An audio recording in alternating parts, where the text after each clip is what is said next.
Hey everyone, so today we're going to take on advancing programming beyond sort of the simple mantra, do more work. So one of the things that's happened in the last 15 years is we've seen people become a lot more sophisticated about their own conditioning. That largely is probably a result of CrossFit, high intensity exercise, P90X. People are a lot more comfortable with doing couplets and triplets of functional exercises. Again, you can define that as you like.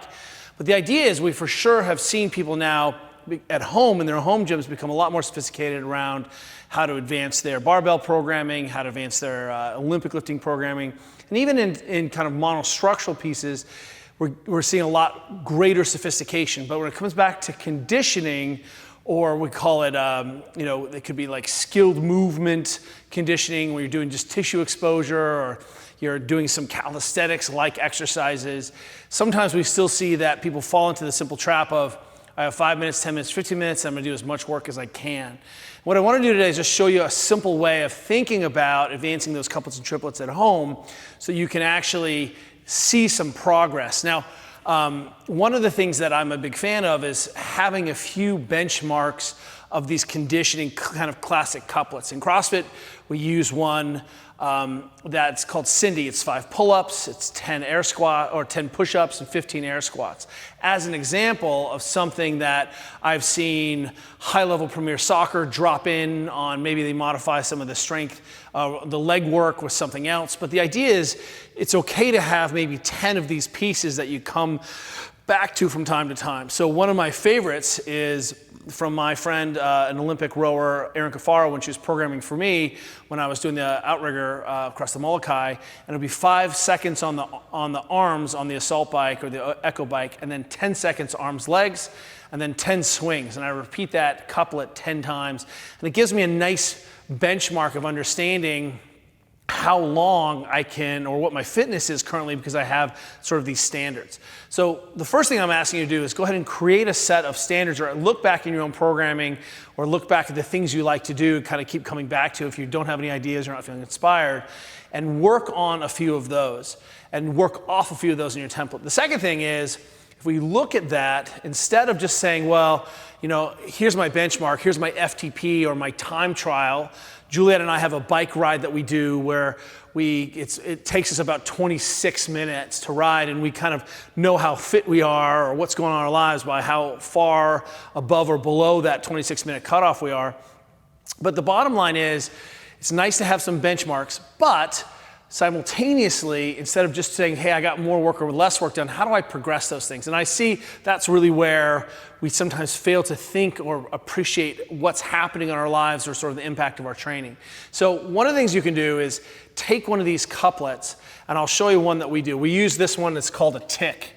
And this tick idea is based on the fact that when you are exercising, in this thing, we would do 1 minute of work. So it's kind of a classic EMOM, every minute on the minute. Of course, everyone's heard of that. But we would do 1 minute at the bike on a big gear, and we would try to push 400 watts. So that's our goal. Our goal is to try to push 400 watts for the minute on the biggest gear we can.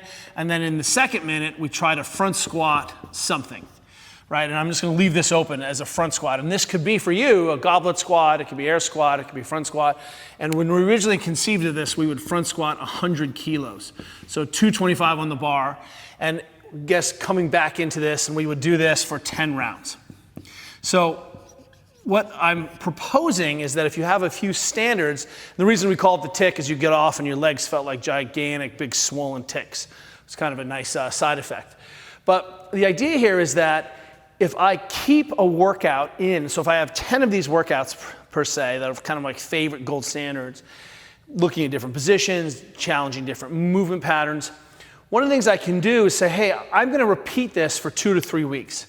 And the reason I keep it in for 2 to 3 weeks, or 2 to 3 cycles, I should write cycles in here, is what that really does is it gives me a chance to repeat this for 2 or 3 iterations, trying to advance some aspect of this thing. So maybe I'm going to try to push 425, but maybe I start with a double, and the next week I hit a triple, and the next week I'm trying to do fives and hold on as much as I can to those fives on the minute. But the idea is that this allows me to add volume. This allows me to manipulate some output. I can go up and see, hey, what's the heaviest I could progress? Can I add 5 kilos every week? How far can I keep this progressing in this 2 to 3 week piece where I'm making some kind of gain in one aspect of it besides I did more reps or more rounds and just more raw work. What's nice about this 2 to 3 week iteration or 2 to 3 cycles is that my personal training sort of week template is usually about 8 to 10 days long. So because I'm old and I no longer just recover beautifully and I have 2 children in a business and I travel and have to do all the things we do for the Ready State, I oftentimes can't control my training as well as I'd like. But if I expand my week to 9 or 10 days, then what that gives me is it gives me a chance to work through all the things I want to try to get done in a little mini cycle, that one little week-long mini cycle. So 2 to 3 rounds ends up being 20 to 30 days of seeing something show up. And what ends up happening is this also just gives me instead of just saying, well, I was slower or faster, this gives me a way to actually measure progress. And if this is sort of my big conditioning piece of the week, I can kind of manipulate up and down volume and other aspects. But what this does is it gives me an opportunity to choose some aspect of my training and dial it up. And then once I've hit 2 or 3 weeks of this, guess what? I stole this right from the conjugate method of thinking about how Donnie Thompson, how Westside and Lou were taking a piece of program or around a specific bar or a specific style of a movement like a squat and then changing the variation of this.